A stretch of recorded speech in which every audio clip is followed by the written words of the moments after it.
The small town of Ravenswood was never the same after the arrival of the mysterious stranger. It was a typical summer evening when he appeared, seemingly out of nowhere.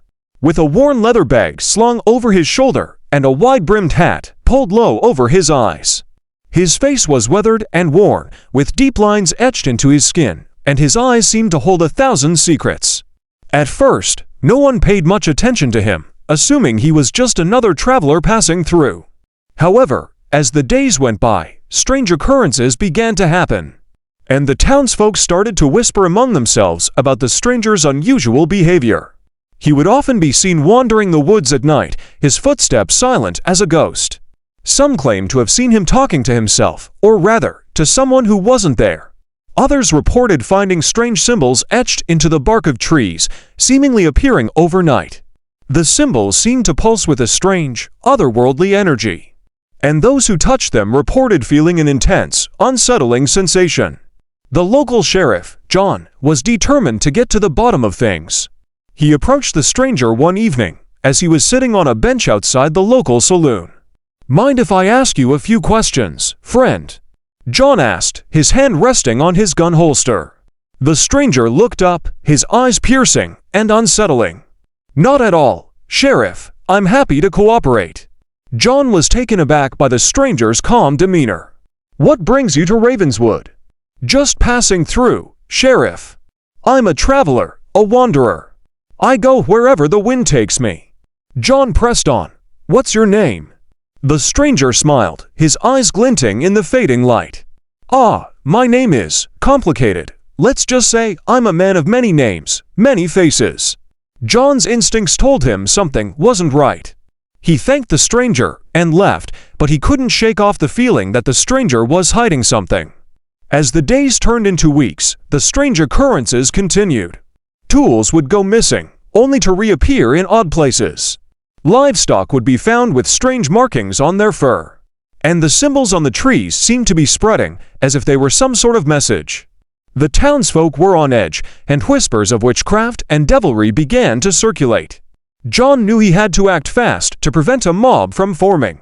One night, he decided to follow the stranger, tracking him to an old, abandoned mine on the outskirts of town. As he watched from a distance, the stranger entered the mine, and John followed, his gun drawn. Inside, he found the stranger standing in front of a glowing crystal, his eyes closed, and his hands raised to the sky. John approached cautiously, unsure what to expect. Suddenly, the stranger opened his eyes, and John saw something that made his blood run cold. The stranger's eyes were black as coal, with vertical pupils that seemed to pierce through the darkness. "Welcome, Sheriff," the stranger said, his voice low and hypnotic. "I've been waiting for you." John tried to speak, but his voice caught in his throat. The stranger began to chant, his words echoing off the mine walls, and John felt himself becoming entranced. When he came to, he was lying outside the mine, his head throbbing. The stranger was nowhere to be seen, but a small note was pinned to his shirt.